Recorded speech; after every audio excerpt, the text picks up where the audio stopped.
Hello, hello. Yeah, we're about to do a read along. Hey, how are everybody doing? I am just trying to see where I was before. And yes, that is my cat. Hi to everybody in the room. Let me see.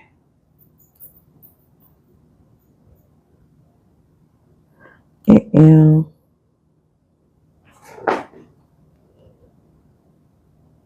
Okay, I think I did this one. Hello, hello. Okay, yeah, this is the page. So we're going to take a little sip, okay, before we start, because it's going to be a hell of a ride. Okay. Just so you know, we are starting on page 36 in chapter 1, and this is from the first chapter called Southern Discomfort. Okay.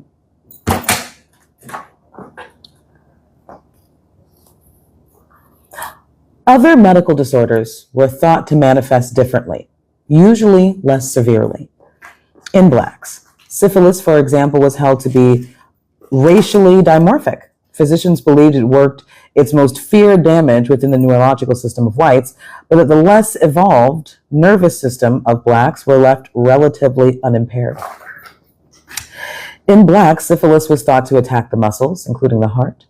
This belief that syphilis in blacks differed dramatically from the disease in whites provided a rationale for the infamous U.S. Public Health Service Tuskegee study of syphilis in the untreated Negro male. Between 1932 and 1972, Jesus, 40 years, 600 black men, their wives, and their children were deceived into participating in a research study that denied them treatment, so that PHS scientists could trace the progress of the disease in blacks. In an 1850 paper, Cartwright insisted that whites and blacks differed so dramatically that the same medical treatment which would benefit or cure a white man would often injure or kill a Negro.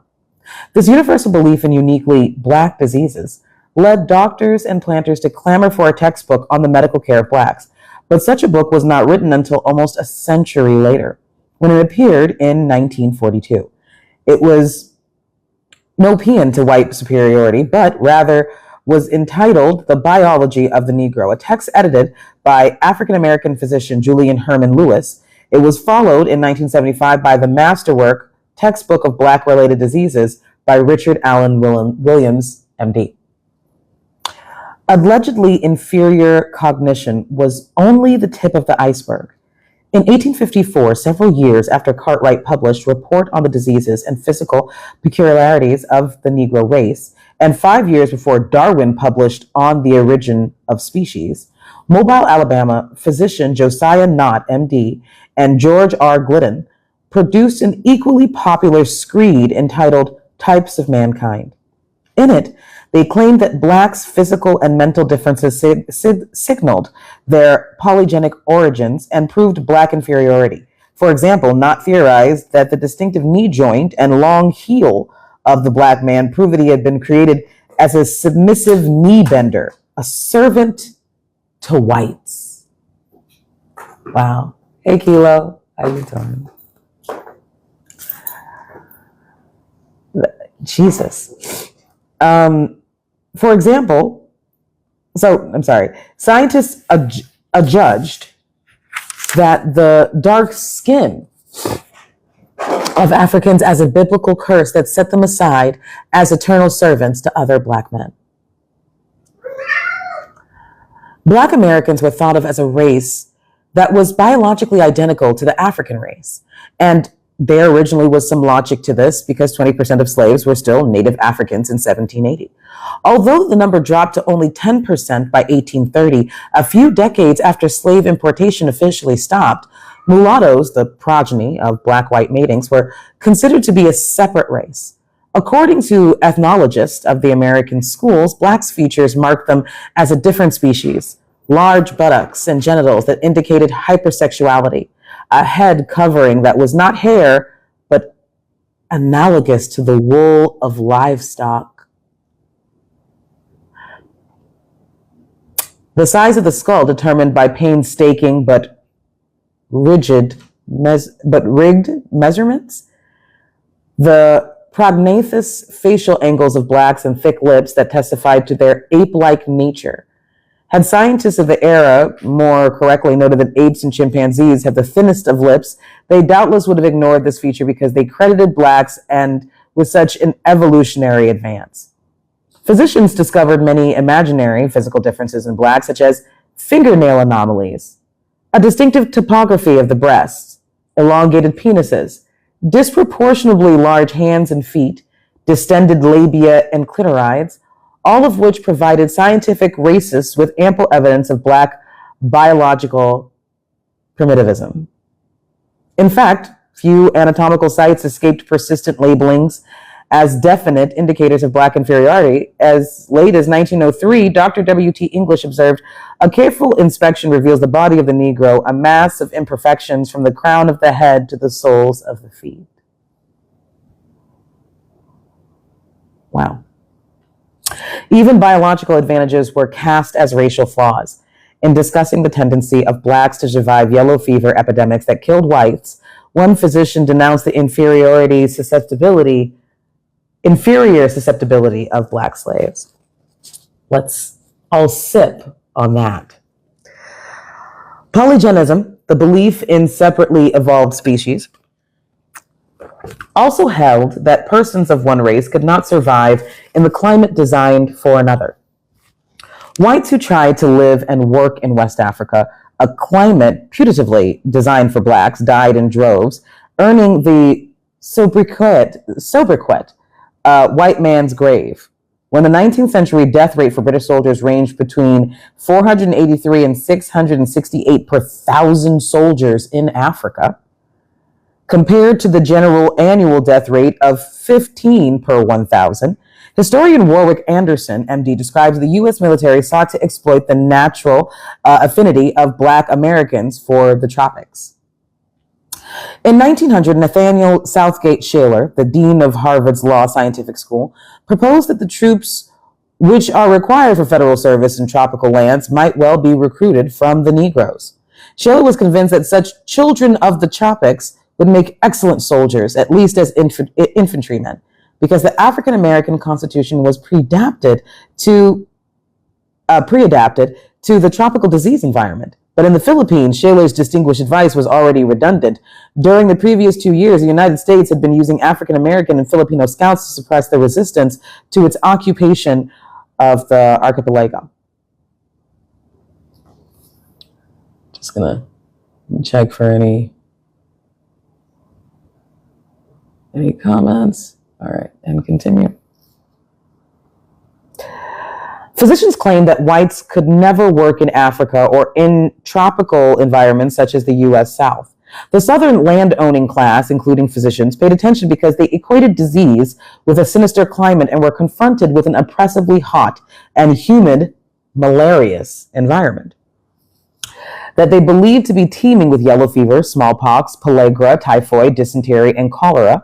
They were also faced with fertile lands and requiring back-breaking labor with attendant risks of heat prostration, sunstroke, and parasitic infestation.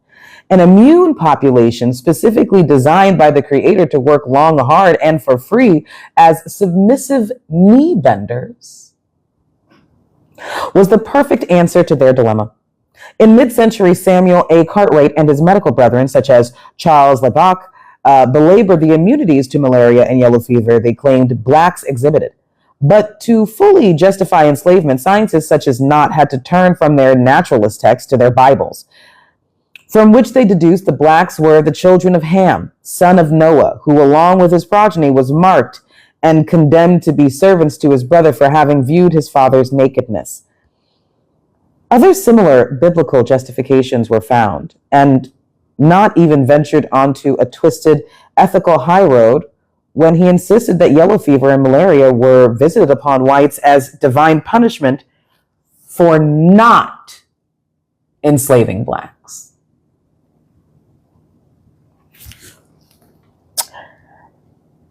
He insisted that non-slaveholding whites contracted these diseases as the result of usurping the natural black roles as laborers in the fields. Pragmatic planters and politicians ignored the religious moralizing, but embraced the useful fact that black slaves were the only logical medical choice for backbreaking labor in their sunny fields. The immunities in question were usually partial and sometimes imaginary. Planters' own records bear the best evidence that blacks' immunity to heat prostration were merely a convenient myth. One Virginia owner observed in 1825, hottest day ever, men gave out and some fainted. The 1851 journals of K. Washington Skinner, overseer on the Gallery plantation, noted on Monday, last Cotta and Sari received a stroke of the sun. Many of other Negroes staggered around considerably. Blacks are supposed to be immune to malaria, but such immunity is complex and was poorly understood before 1900. Malaria denotes a group of lingering infectious diseases marked by long cycles in which waves of utter debility alternate with periods of better health.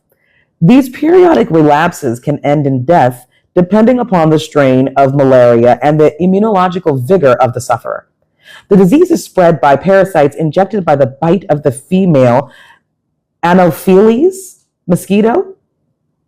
And at the time, it was widespread outside of New England, especially throughout the South. However, 18th and 19th century Southern physicians did not understand that malaria, which they called intermittent fever, remittent fever, fever in egg, or quotidian fever, actually has 3 different strains with differing causes, symptoms, and prognoses. Thank you, Kilo, for liking my live, okay? I appreciate you, Cheryl. All right. Falciparum and Vivax malaria are the most common. They're the most common North American strains. Another strain, malariae, is so rare and so similar to Vivax that scientists tend to consider them a single entity, which antebellum physicians called tertian fever. Caused racking symptoms of high fevers, chills, headache, icy bone pains, anemia, profuse sweating, and exhaustion, many of which reoccur at 48-hour intervals.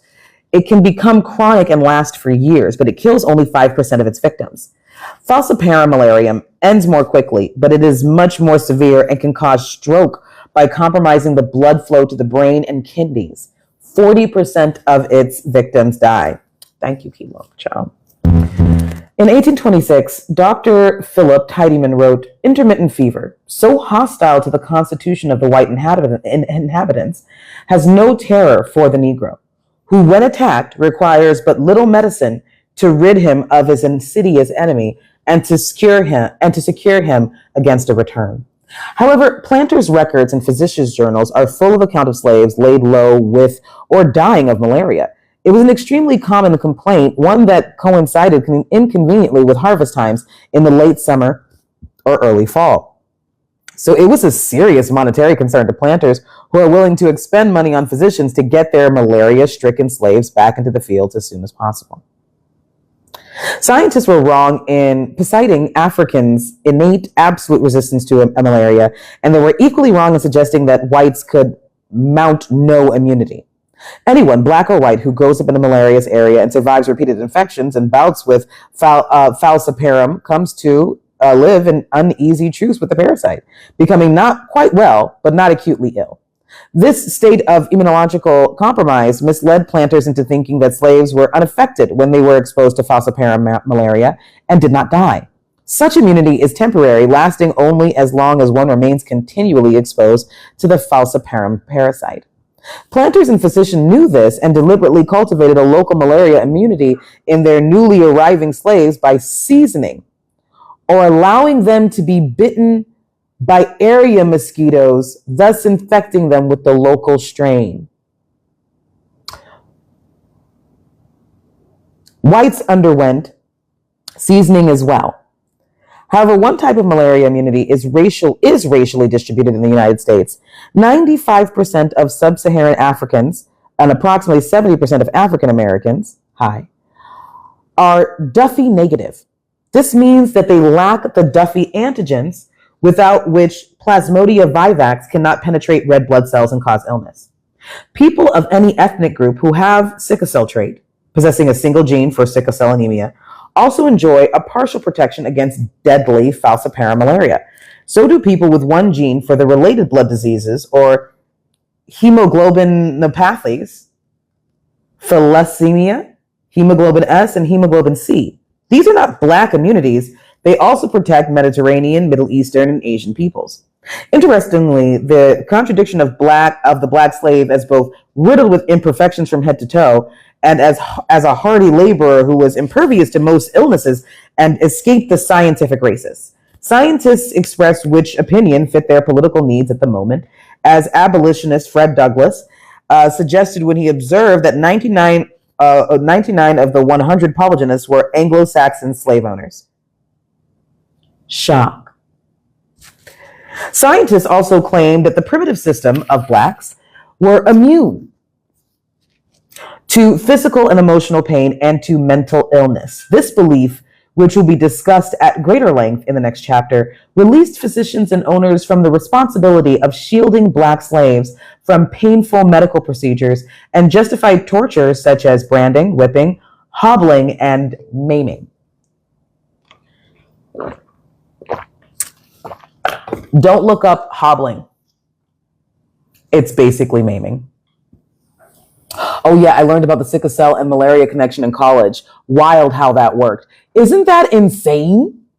I would have never, this is why I feel like it's so important to have read-alongs like this. And it's not just so that we can have a better knowledge of our histories, but it's also so we could just have a better knowledge of just history.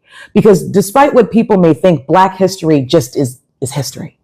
And it's something that everybody should know. And I think that it's a little on the amazing side that we're able to see so much. I'm a med tech, so everybody doesn't know that, but sad but true. Oh, yeah. And you know what's so funny?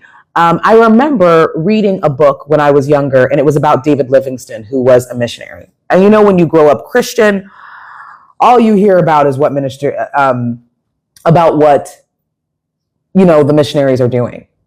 And I remember so distinctly when I was reading that David Livingstone book, hearing about how malaria was just taking out so many Black people. And remember, he's a missionary, and it was taking out Black people in Africa, which, remember, they believe so deeply that we have an immunity to all of it. And I also find it so amazing how they can almost describe us as super people so that they can rationalize our slavery. And yet we're so unintelligent and unevolved and inferior, yet still better than them, but only physically. It's so strange. And you know what? Hey, let's continue, child. Let's continue. All of these precepts of scientific racism, although convenient for the slave owner and physician, were highly illogical articles of faith.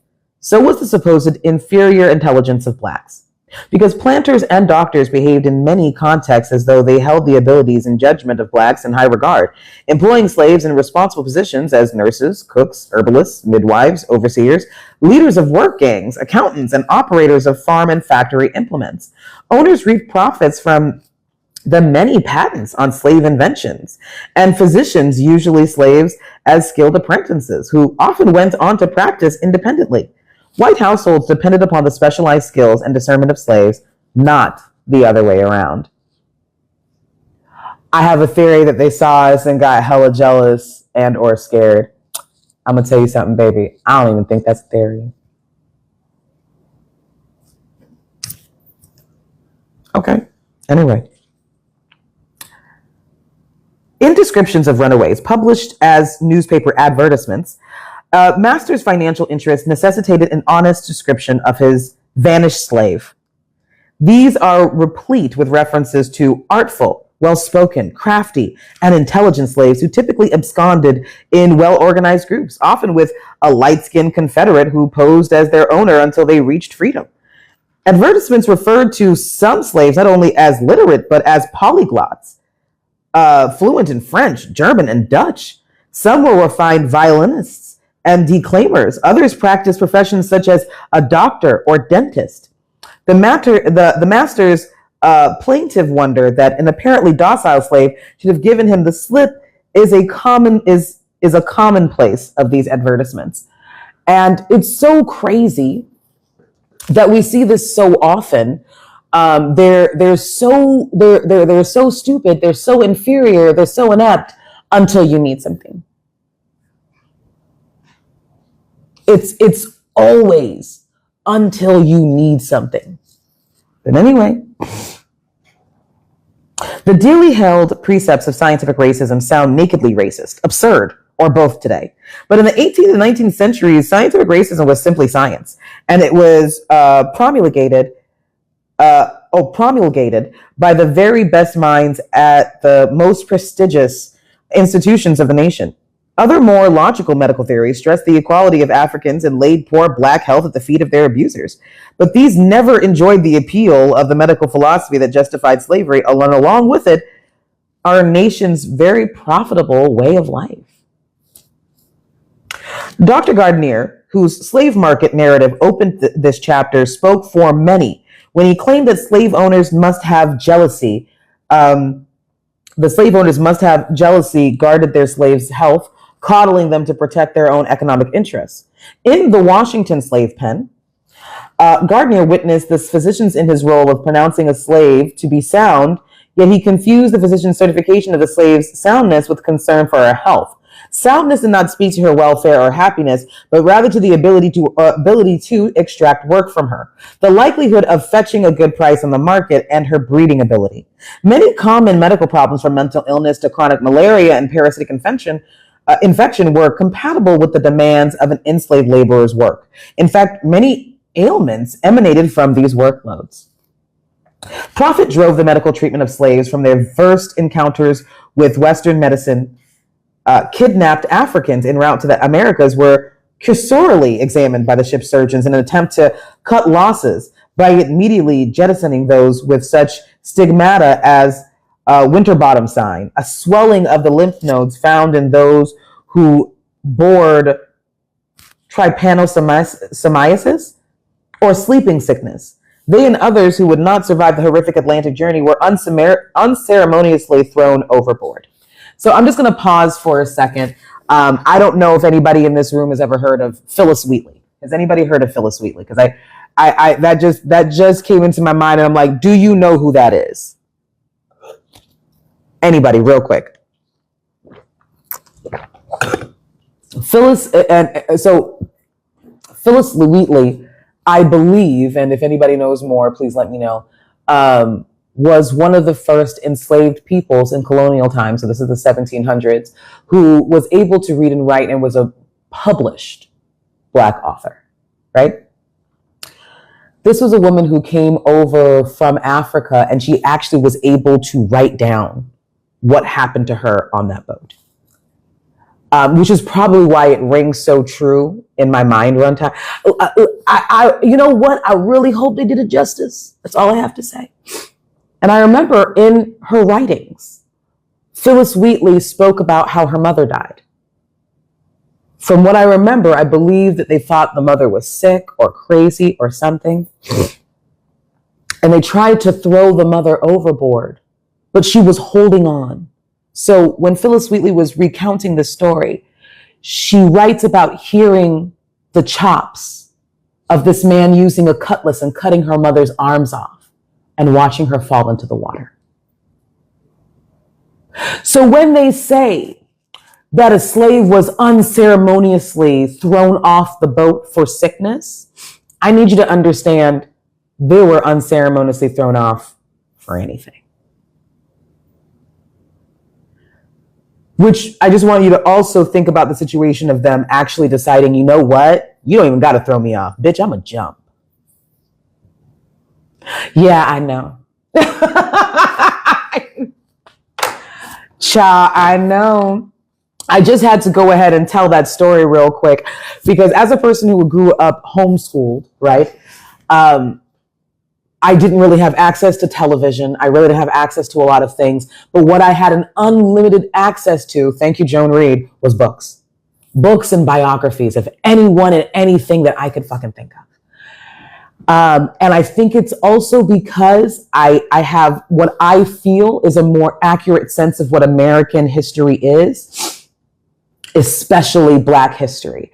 So I remember specifically, like when I was in first grade, coming home with my history book, which by the way, first grade is when I started homeschooling. But I remember I came home with my history book, and obviously I'm 6, I understand nothing. But my mom, and this is a lady who was working 80 hours a week, actually decided to go through my history book. And she pointed out that slavery, and by the way, I don't know if you ever want to ever look up any ABECA curriculum, but they full of shit. And in this ABECA curriculum, they said that slaves migrated over here. So my mom, upon reading the 4 paragraphs on slavery in this big ass history book, I'm not going to lie, between you and me, I think she then made the decision that she was going to homeschool all of us. And there was only 2 of us at the time.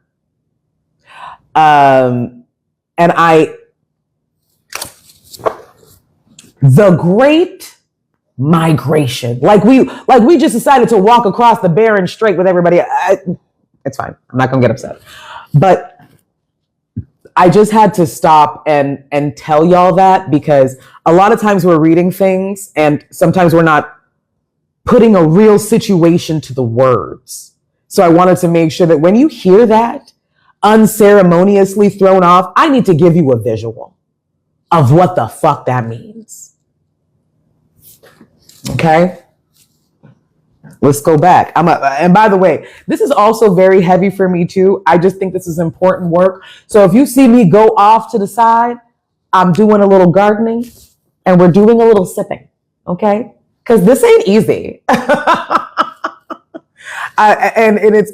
We're trying to keep our spirits up, or at least not be sober. So here we go. Child, okay. And by the way, if you're listening to it, I don't fault you. You may want to start drinking right now. Anyway,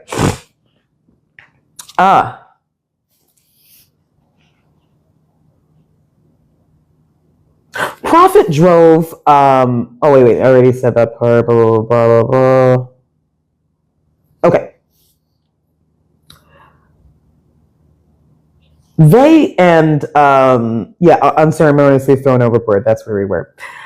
Now, doctors charged as much or more for this service as they did for standard disease treatments.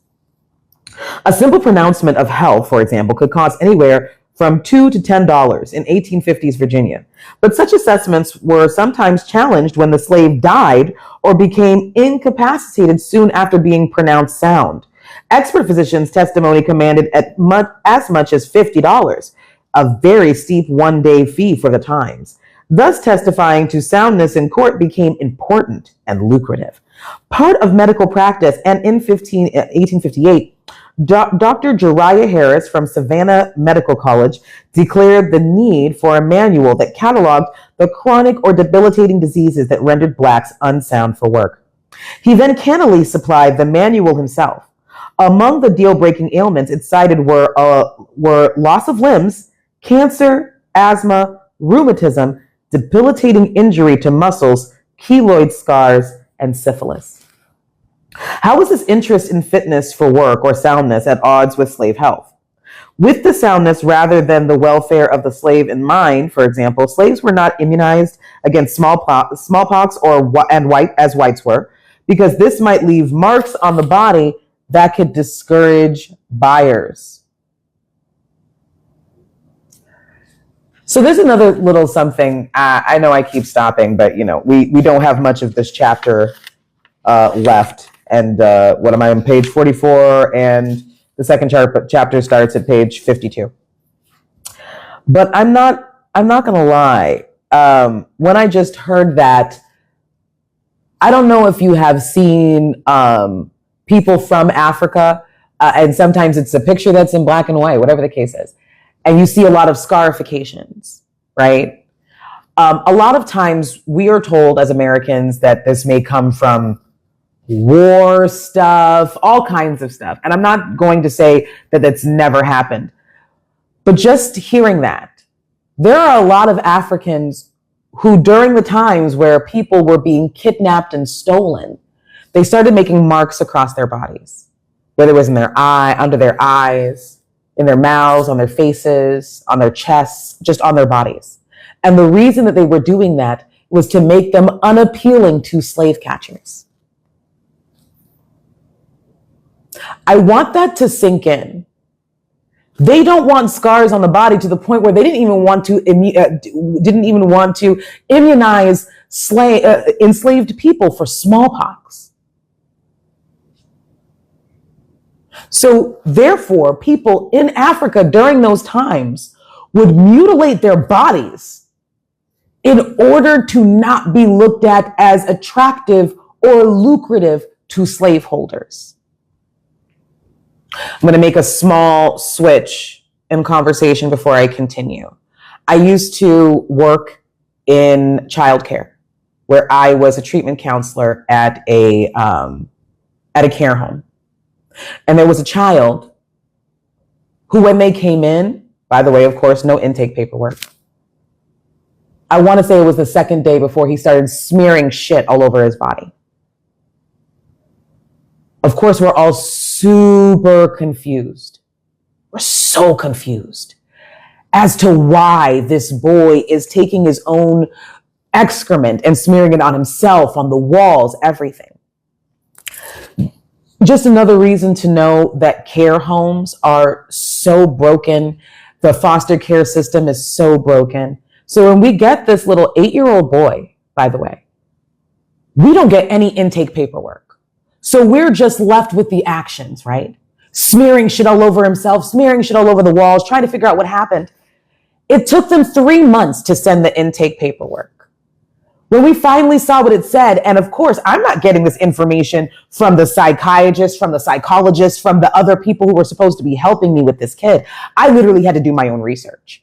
And I found out that a lot of children, when they are severely sexually abused, SA, when they are severely SA'd, they will make themselves as unattractive as humanly possible in any uncomfortable situation. Any uncomfortable situation because they've already been assaulted.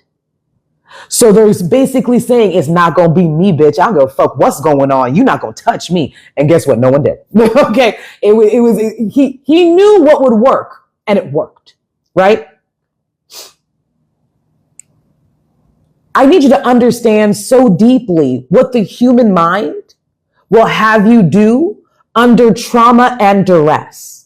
So switching back to all of these African people who are afraid of getting kidnapped to the point where they were just scarring up all kinds of things on their body, and then letting it be known, oh, this is for war tactics, tribal stuff, native stuff, all kinds of things, just because we don't want to talk about what the fuck is actually happening. I'm sorry, I had to. Let me sip.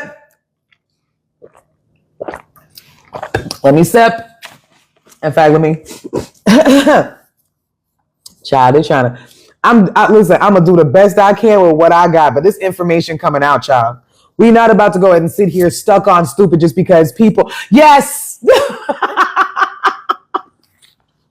Take your shot. And I feel like that's another reason why I feel like this information needs to be widespread. Again, to anybody in this room, if you want this book, I will send you the EPUB so you can read it on your own time, digest it in your own way. But there's a reason why I need to make this known. And this is information that we obviously don't want to hear. Isn't it nicer to stay in our bubble? It's nicer to stay in our bubble. It's not better. It's nicer. It's 100% nicer. But this is why everybody got to be in therapy, child.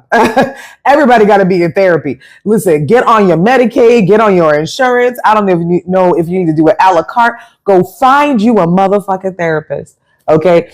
Because we're not even done with chapter 1. Okay, hold on.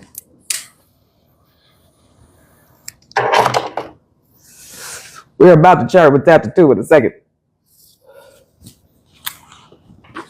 Yeah.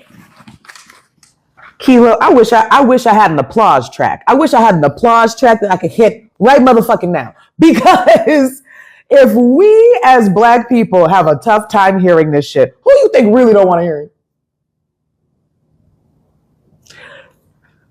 Because instead of being stuck on, oh, something has to change, they're just like, oh my God, I didn't do it. Why am I feeling guilty? Because you're a human being. Everybody should feel fucked up about this. Everyone. Anyway, let me. Ciao. Oh, yes. I told you about the other book last night where I'm like, damn, I really got to go search for this shit. And there's still a book that is on all kinds of liberation parties that have actually been able to escape fascism. Still can't find it. I'm going to keep looking because I'm not going to give up till I find it. And once I find it, we're going to be reading that one too. Okay? Try and keep some shit for me. Fuck you. Anyway.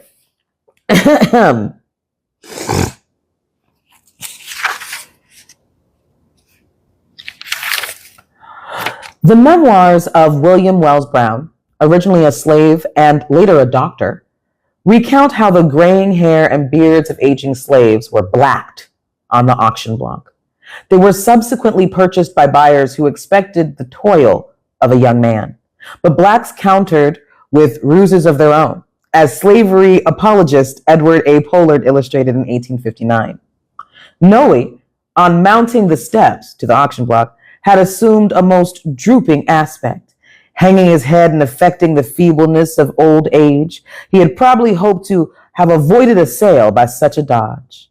Former slave Bethany Venny recalled in her memoirs, I had been told by an old Negro woman certain tricks that I could resort to when placed upon the stand that would be likely to hinder my sale. And when the doctor who was employed to examine the slaves on such occasions told me to let him see my tongue, he found it coated and feverish, and turning from me with a shiver of disgust, said he was obliged to admit that at that moment I was in a very bilious condition. Smart ass bitch. Then he did not disclose the specific advice the old woman shared, but many common therapeutics of her day, such as the emetic calomel, dramatically inflamed the tongue, gums, and salivary glands. Then he continued, one after another of the crowd felt of my limbs and asked me all manner of questions, to which I replied in the ugliest manner. I dared, and when the auctioneer raised his hammer and cried, how much do I hear for this woman? The bids were so low I was ordered down from the stand, and Eliza, a beautiful woman, was called up in my place. Poor thing. There were many eager bids for her. For as such as she, the demands of slavery were insatiable. I also want you guys to hear, when you hear a lot of times when when enslaved people recount their stories, when they say, oh, it was a really beautiful woman, it just means light-skinned. Just so we're on the same page. Soundness for women, and sometimes for men, was tied to sexual attractiveness and to reproductive ability. Thomas Jefferson declared, I consider a slave woman who breeds once every 2 years as profitable as the best worker on the farm. Every year from 1750 until emancipation, one of every 5 black women of childbearing age between 15 and 54 gave birth. 44 gave birth. Jesus. Girls were forced or enticed into sexual relationships at an unhealthy age, early age by owners who cited the girls' supposedly hot-blooded African nature. Sexually transmitted diseases thrived on the plantation, notably syphilis, against which the immunologically naive Africans had little protection. Enslaved women's vulnerability began on the sea passage from Africa, as recorded in the 1788 memoirs of English ship surgeon Alexander Falconbridge. On board some ships, black women whose consent they can procure, the officers are permitted to indulge their passions among them at pleasure, and sometimes are guilty of such excesses as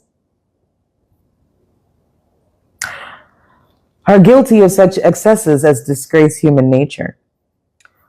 But whites ascribe black women's sexual availability not to their powerlessness, but to a key tenet of scientific racism. Blacks were unable to control their powerful sexual drives, which were frequently compared to those of rutting animals. This lack of control made black men dangerous and made black women sexually aggressive Jezebels who habitually enticed white men into inappropriate sexual relations. Dr. Louis Agassiz, the famous Harvard ethnologist, explained, as soon as the sexual desires are awakening in the young men of the South, they find it easy to gratify themselves by the readiness with which they are met by colored, mixed-race house servants. This blunts his better instinct in that direction and leads him gradually to seek more spicy partners, as I have heard the full blacks called by fast young men.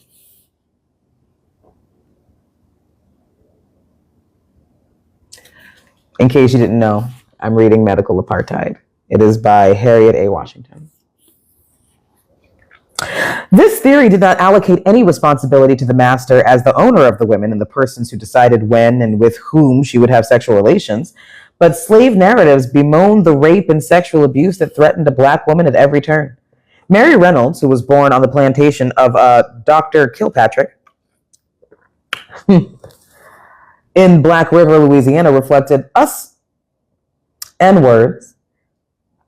Know the doctor took a black woman quick as he did white, and took any on his place he wanted, and he took them often. As the personal property of the master, black women had no social or legal protection. They could not legally be raped. Even consensual relationships had to be viewed through the lens of enslavement. In her memoirs, former slave Harriet Jacob sadly mused that she eventually acquiesced to such sexual demands because it was less humiliating to give in than to be forced.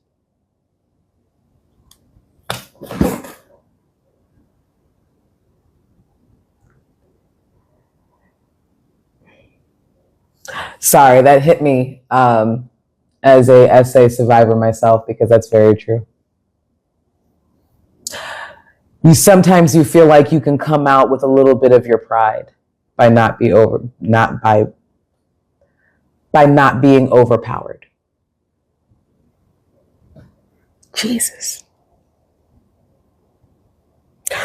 Once pregnant, women typically were kept at hard labor until their 5th month, and recalcitrant pregnant women were made to lie in trenches that accommodated their bellies so they could be beaten without harming the unborn child.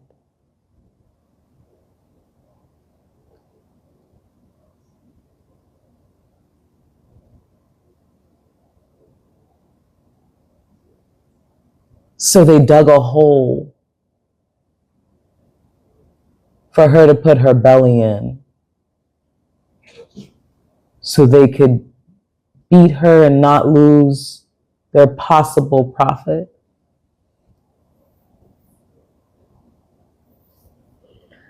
Okay. Soundness consideration also dictated levels of care, which varied according to a slave's value. Slaves who were strong, young, and valuable received a quality of care that was denied to the feeble as well as to the aged, who were often cast off the plantation or sold to physicians when the expense of their care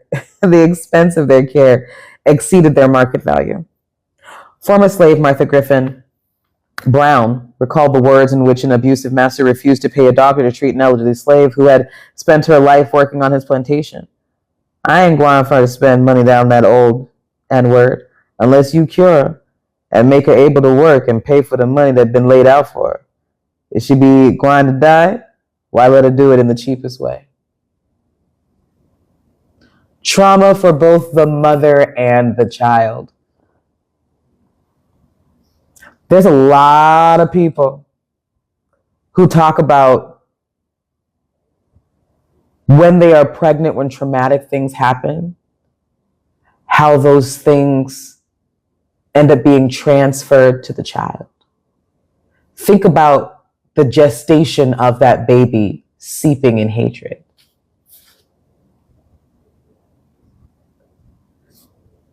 Also, is the baby the overseer's? Could it possibly be someone that she loved, if she's lucky?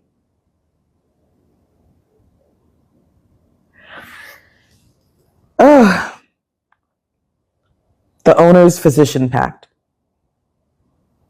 Southern physicians supported the slave system with racial medical theories and diagnoses, but the slave system also supported them.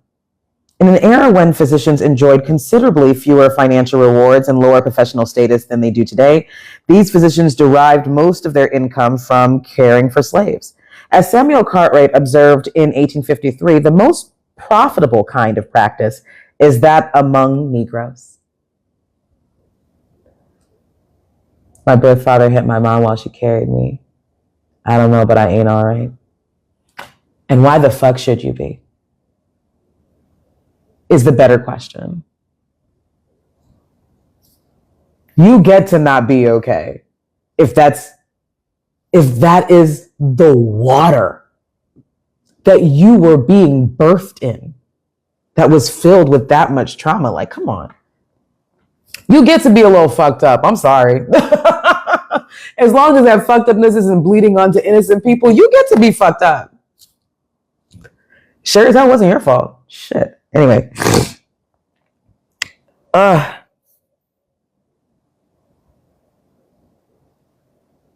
Slavery created a medical partnership between physician and planter and eclipsed the patient-physician dyad, the traditional Western healing relationship.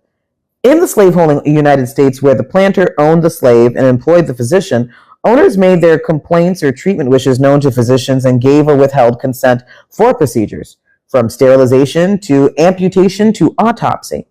The planter, not the slave, had to be satisfied with the results. The planter, in every important sense of the word, was the patient. The Southern relationship was a slaveholder-physician dyad, with the slave left outside, unconsulted, uninformed, and with no recourse if she or he was unsatisfied, injured, or killed. A medical nonentity. Physicians were often slaveholders themselves. In fact, an 1847 state medical convention in Alabama issued a recommendation that doctors caring for slaves seek liens upon the human chattel if their bills were not paid. Slave-owning physicians profited from their slaves in the usual ways: field work, housework, concubines, rented labor, and breeders of slaves. However, doctors also bought and hired slaves on whom to conduct experiments too painful, too risky, or otherwise too objectionable to inflict upon whites. I will examine many instances of this practice in the pages that follow.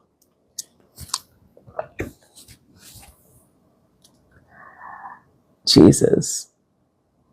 Thanks for the crazy pass. You're stupid. Kilo, I'm not gonna start on you tonight. I'm not gonna do it tonight.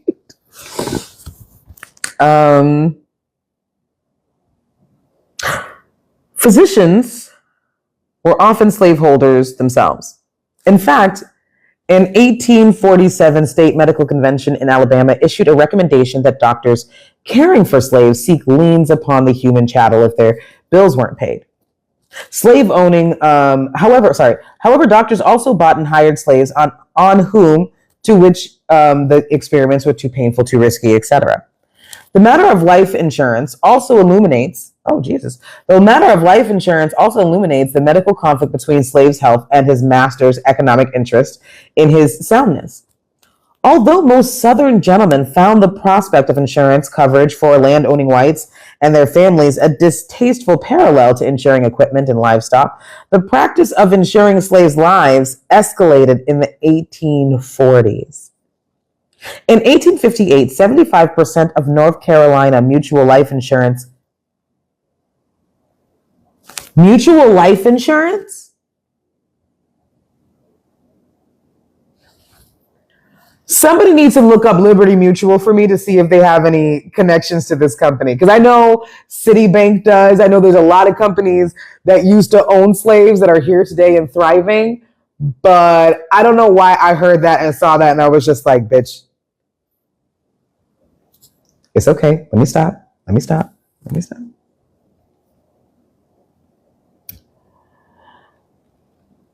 But despite owners' assurances that their slaves were like members of their family, insurers' research suggests that owners did not shy from maximizing the profit from their slaves, dead or alive.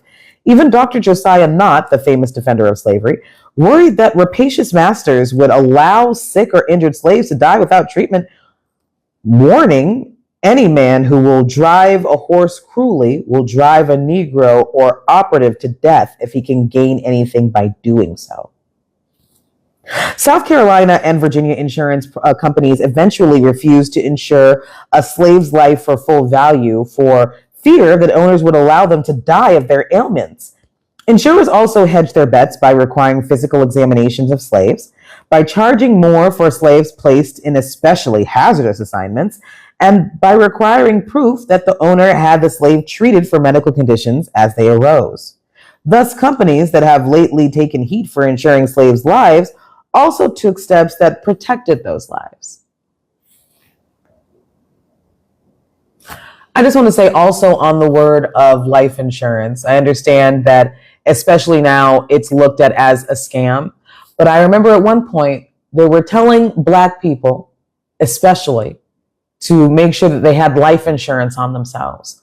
So if they were shot and unalived by police, the one thing that insurance companies aren't going to do is pay out. So that means that they are going to be using all of their attorneys, all of their power to make sure that they don't pay. So if they believe the police is liable, they're going to take them to the ends of the earth to prove it. Because the one thing that insurance companies don't want to do is pay.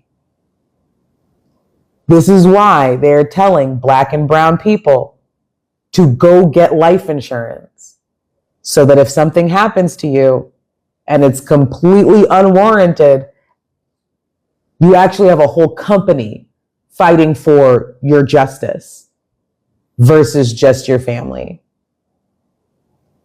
Anybody hear about Breonna Taylor? How they let her killers off? Let's continue.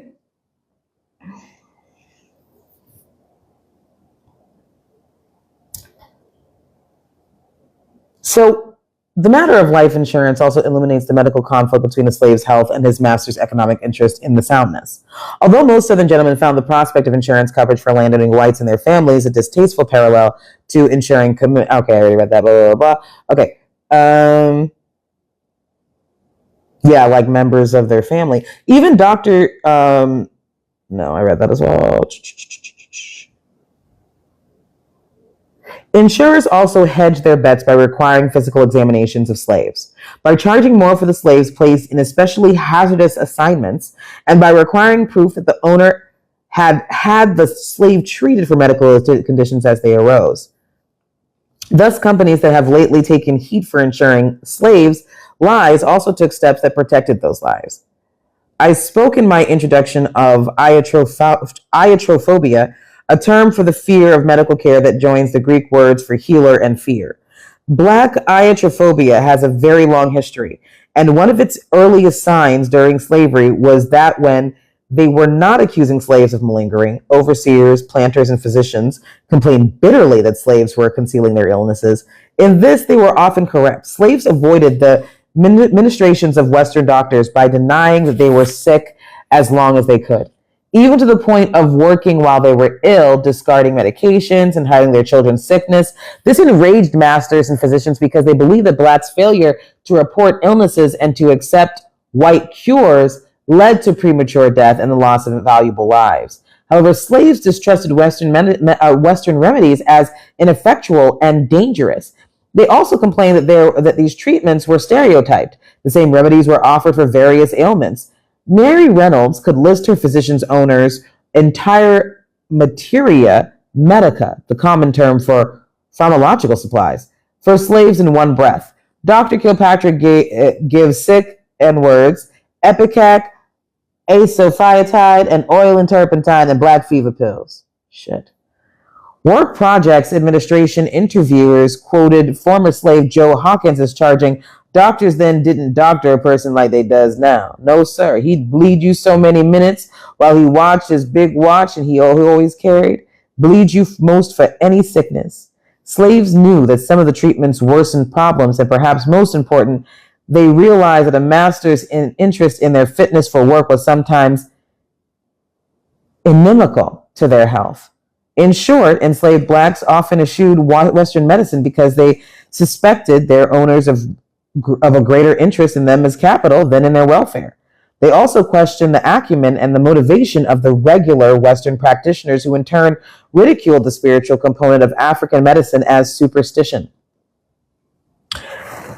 Then, too, slaves had their own healers and preferred medicines that were less harsh and often more efficacious. Slave medicine, unlike the physiology-based, almost mechanical ministrations of whites, incorporated African healing philosophies and techniques, including strong physiological, social, and spiritual components. Slaves themselves illustrated this by the parallels they drew between their medical treatment and that given the livestock. Former slave Richard Toller remembers that owners were as particular with slaves as with stock. There was their money, you know, and if we claim being sick, they give us a dose of castor oil and turpentine. That was principal medicine colored folks had to take, and if we was real sick, they had the doctor for us. Appeals to God, the importance of moral fitness, and enlisting the help of departed spirits, especially the intercession of ancestors, were all key to the African-based healing process. Ancestors who were angered by disrespect and neglect could cause illness, alienation, and other troubles for the living. Child. This is one reason the respectful ritual treatment of the dead was so important to slaves, and why they reviled Western medicine when they discovered that physicians appropriated the bodies of dead slaves for display and dissection. Western medicine was also thought ineffective against spirit-caused illnesses, and slaves often lacked confidence in a Western doctor's ability to cure them. If a doctor did not believe that one could be cursed or conjured, how could he remove the threat? This is a wide generalization because some slaves mistrusted African practitioners who sometimes used their skills to harm as well to heal. But in a planter's farm book and in medical journals, physicians and slave owners repeatedly berated the ignorance and superstition that led slaves to conceal illness and shrink from scientific Western medicine in favor of conjure women and witch doctoring. However, whites had no monopoly on science. The African tradition involved physiological as well as spiritual approaches to healing, including an encyclopedic knowledge of herbs, roots, and other natural medicaments. This detailed knowledge was continually passed down along lines of apprenticeship from wise women and male herb doctors to gifted young members of the community. Despite their characterization as primitive, African healers first employed citrus juice for scurvy and inoculation for smallpox and other viral illnesses. Midwives used African techniques, herbs, and medicines so successfully without dangerous tools of the day, such as forceps, that many white women called them to attend births. Some whites were impressed by the success rate of Negro doctors and doctresses, consulted them, and placed their medication recipes in the family book. And Western doctors faced brisk competition from black herb doctors. In an 1855 journal article, Dr. R.H. Whitfield for Alabama railed against unscientific midwives. There are no practices in which the female practitioners are less educated, being chiefly negresses or mulattresses, good God, or foreigners without anatomical, physiological, or obstetrical education. These such uneducated persons should be generally successful is owing to the fact that in a great majority of no scientific skill is required, and thus a lucky negress becomes the rival of the most learned obstetrician.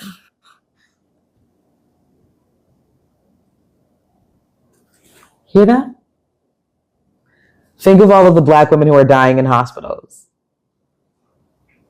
Let's continue. Last page and a half. Yes, child. And if anybody wants the book, this is Medical Apartheid by Harriet A. Washington. Please send me a message. I will send you the EPUB so that you can have access to it if you don't want to buy the physical book. For all their complaints, physicians in the early to mid-19th century were happy to leave the business of birthing in the hands of black midwives. However, physicians wanted black healers under the scrutiny and supervision of white physicians. White doctors denigrated black midwives and healers, calling them uneducated. But white physicians themselves usually had no academic preparation beyond a few months in proprietary medical school or a few years of apprenticeship, which many blacks also shared. So until the mid-1800s, such claims of superior education rang hollow. Also, regular medicine embraced no consistent curriculum, but roped in a motley association of disciplines. At the bedside, healers practiced a variety of Western fads, such as hydrotherapy, which utilized harmless but ineffectual water cures for many ailments, and Thomasonism, followed by the disciples of New Hampshire farmer Samuel Thompson, who, like black healers, advocated the use of milder herbal and vegetable remedies and emetics. The constant friction between white physicians and enslaved healers sometimes erupted into open hostility. Physicians denigrated black medical practice and imposed punishment, including execution upon black healers, on the pretext of protecting the larger community from poisoning and from the evil machinations of occultists who doctors claimed controlled the minds and actions of superstitious blacks. Black contributions to early American medicine included research. In fact, slave doctors sometimes developed medications that were so highly prized as to garner from fame, fortune, and their freedom. In 1729, Lieutenant Governor Gooch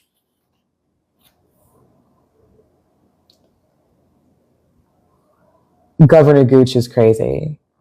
Why am I not able to verify? Okay, I was going to say they give me a verification. And yes, that man really said Gooch. Lieutenant Governor Gooch of Virginia authorized the payment of £60 to a manumit an unnamed Negro man. Gooch declared that his mixture of pharmacologically active roots and bark had proved an effective syphilis remedy.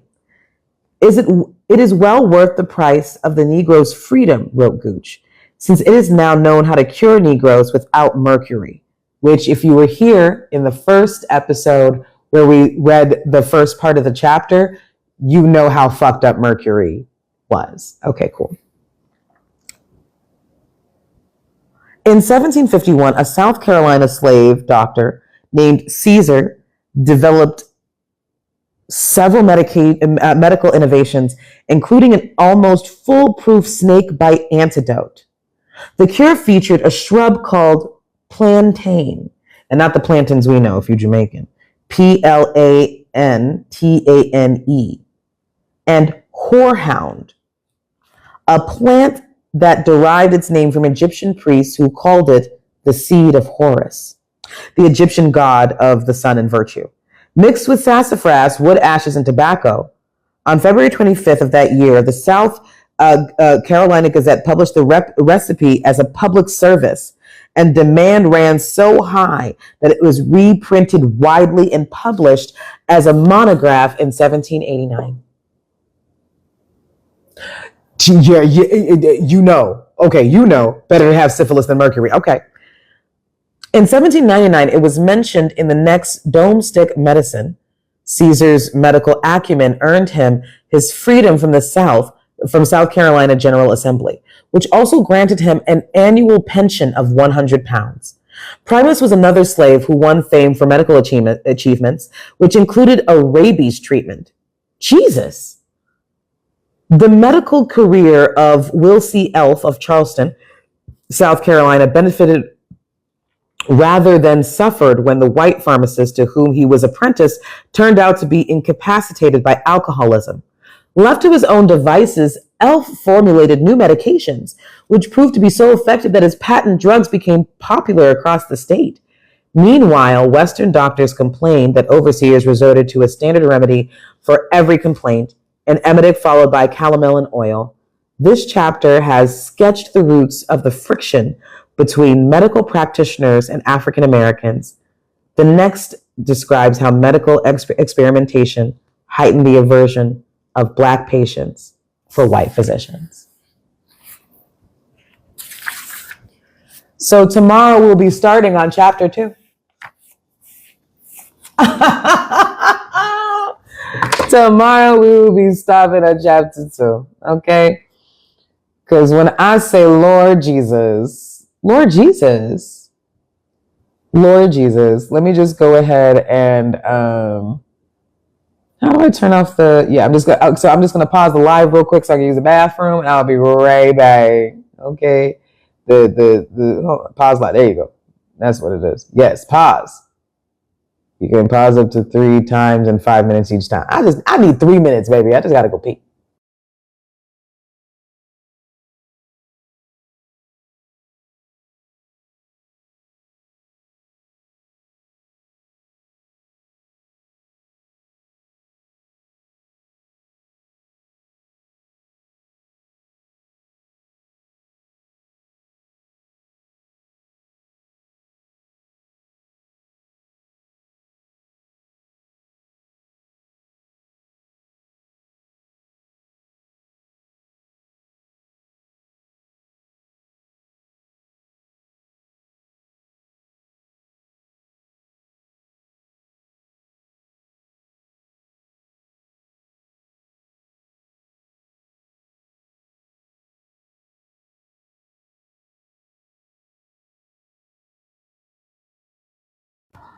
Okay.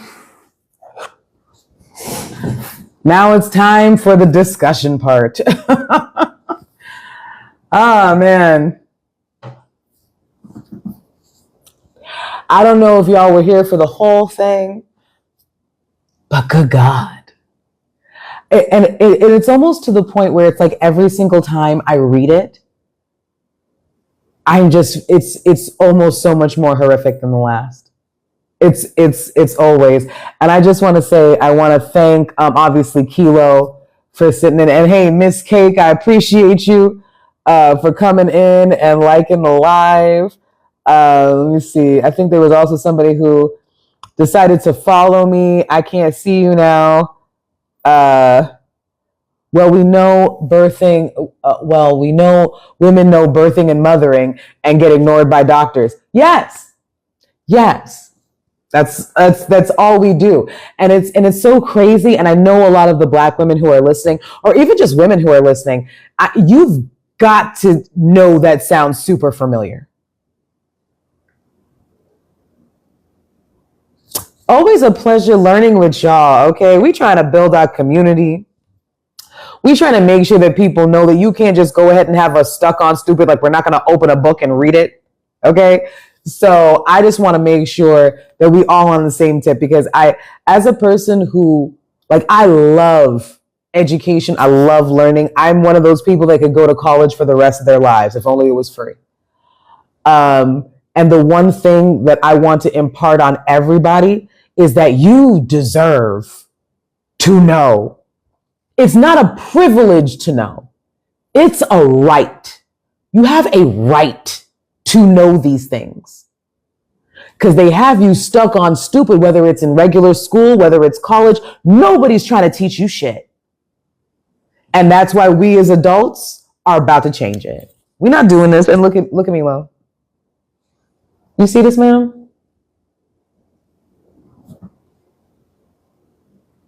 I can't get no peace. It's okay. Honestly, he was really good. I actually expected him to run up on me way earlier than this. So we gotta give him his flowers, okay? This nigga was patient, okay? He was waiting on me. He's like, "Mommy, I know you busy." So it's all right. But I know, right? And listen, that wasn't even Milo. That was Tala, who's not a good boy. That's my child, and I love this little orange psycho, but he not right. He not even right in the head. It's okay. Listen, I hate to stereotype. I hate to make it racial, but he orange. We all know they're not round two type. Sorry to the ginger cats out there. Yes, it's like they're all huffing paint and like keyboard duster. Like they're on some extra shit. It's not necessary. It's like do you know how many times I'd be waking up in the middle of the night? Like, am I getting robbed? No. Tala just found something new to play with. I'm not gonna stunt y'all. But for anybody in the room, I just want to let y'all know I'm going to continue to do this nightly. I'm going to try and be more on time because yesterday was 6. God knows what time this was. I'm going to see if I can be more consistent with the time. But this will also be up on the YouTube. Right now it's on the Brujita Sid Noir YouTube. Brujita, Sid, and Noir. All spelt regular. But yeah, they're all going to be on the YouTube. And as soon as this is done, I'm going to do a little bit better on the editing. Because yesterday I was listening to music, child, and I uploaded it because, we was listening to Nissan Altima. We talk about Dolce. We doing our thing, right? We doing our thug fizzle. I uploaded to YouTube and they like, copyright, bitch. The fuck you thought this was? And I'm like, damn. I got to actually look at this and edit it a little bit. My bad. Next time, 100%. Hi, Diablo. Oh my goodness, my friend. Hi, Allison. I really appreciate everybody coming into the room. I appreciate everybody coming to listen to me read to y'all. And obviously we're going to stick with like leftist, like history, theory, things like that. And this isn't leftist history or theory. This is just history. This is just shit that happened. This is not anybody's theory. This is just shit that happened. But if you guys want me to start doing like, I don't know, comic books, you want me to start doing like, because when I say I love reading, I love the medium of reading. I truly, truly love it. And I'm trying to work on my voiceover shit. You know what I'm saying? Maybe make some money out of it. You know what I mean? And the fact that you guys are going to let me have these conversations with y'all, I really do appreciate it because I feel like it's so important for us to have some source of community, especially while we all feel like Chicken Little. It's falling. So I'm really glad and really, I almost feel energized, even by the few people that are in this room, because it makes me feel hopeful. It does. It makes me feel hopeful. Like, yo, we might be able to really learn together and get out of this shit and do something different. And I refuse to be beaten down by everything I'm seeing on the news because things like this give me hope. It makes me realize that a lot of the shit that we see going on is just contrived. What we're doing right here, right now, this is real shit. This is us trying to learn together and build a community together. This is one of the realest things that you can find through social media, is find people trying to build a community. And whether it's Earth is Ghetto, or it is, Not Your Magical Negro podcast, or it's just me reading to y'all, I need y'all to know that this is my life for real. And I plan on making sure I give y'all everything I fucking can. Real talk. Because I think it's so important. But at any rate, I was going to go on and go play music and stuff and all that other good stuff. But I'm just like, child, I'm already on 10%. So I'm going to have to go ahead and unhook this just to go ahead and charge this home. Right? So it's okay. We will be coming back and reconvening tomorrow. So we can go ahead and start the first half of chapter 2 of Medical Apartheid by Harriet A. Washington. Again, if y'all ever need this EPUB, you can leave it to Beaver and I can just read it to you. Okay. But if you want this book for yourself, please don't hesitate. follow, message. I will send this EPUB to any email somebody give me. Nigga, you give me an email, I'm gonna send it. So just let me know. But anyway, thank you guys for coming in and chilling with me this evening and having some time. And we will see you tomorrow because we got more shit to read. But at any rate, peace.